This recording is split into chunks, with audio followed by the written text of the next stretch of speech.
Good morning mga kabarangay. This time nandito tayo sa may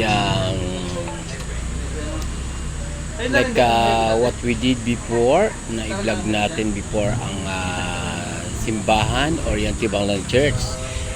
So this time ay totally baklas na nga yung bubong na pinabaklas ng ating sangguniang barangay sa pangunguna ni Kapitan, at naihinga natin ng pondo yan at mapapalitan na ng bubong. So pinagbigyan natin ang hiling ng ating mga apostolado ng panalangin at ang samahan ng mga nagpapatupad ng tuklong na yan dyan sa may Tibanglan. At this time ay dinadata natin ang ating mga workers at ang ating mga functionaries na gumagawa sa kasalukuyan ng tuklong na ito. Yan, binakbak na at inalis na ang mga lumang pinagpapatuhan na lumang bubong na rin. At kinakailangan matapos ito sa kasalukuyan, at habang hindi pa umuulan ay malagyan na ng bubong itong tuklong na ito at itong Tibanglan Church na isa sa mga ay pinagdarausan ng mga pagpupulong regarding religious groups dito sa ating lugar sa may Tibanglan area, kung saan ang ating mga kabarangay dyan sa looban na iyan ay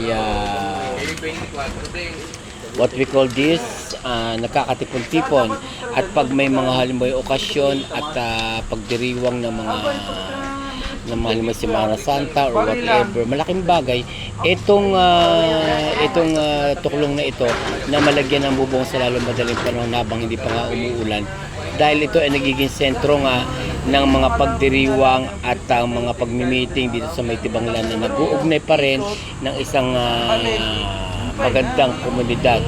So kailangan mabubungan ito habang hindi pa umuulan at hindi pa bumabagyo.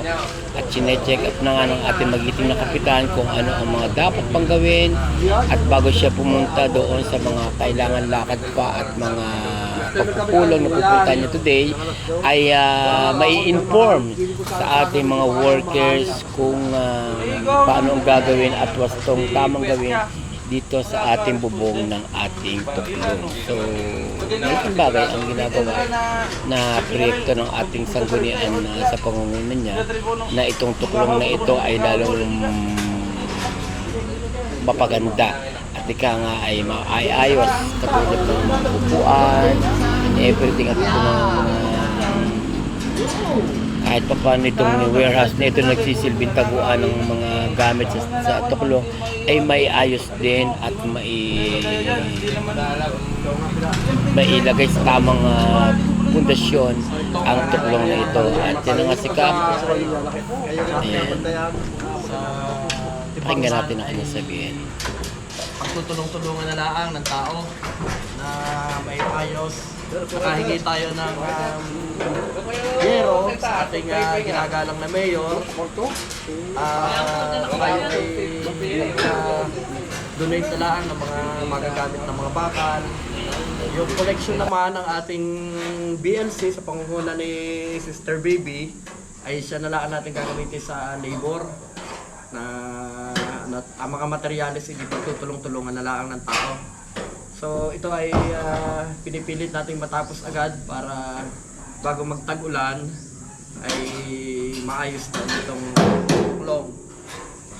So pansamantala ay di ubad muna, nahubaran, pero ilang araw lang naman to dahil nandiyan ang mga materyales na gagamitin. Yung ating wala pa tayong pintura, no? Dapat pa pintura. So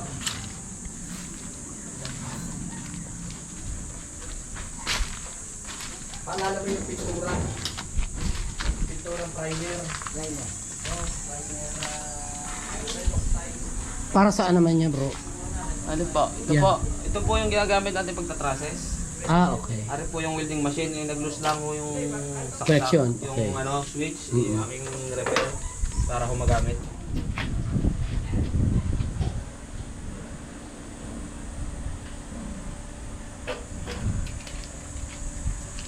Okay na.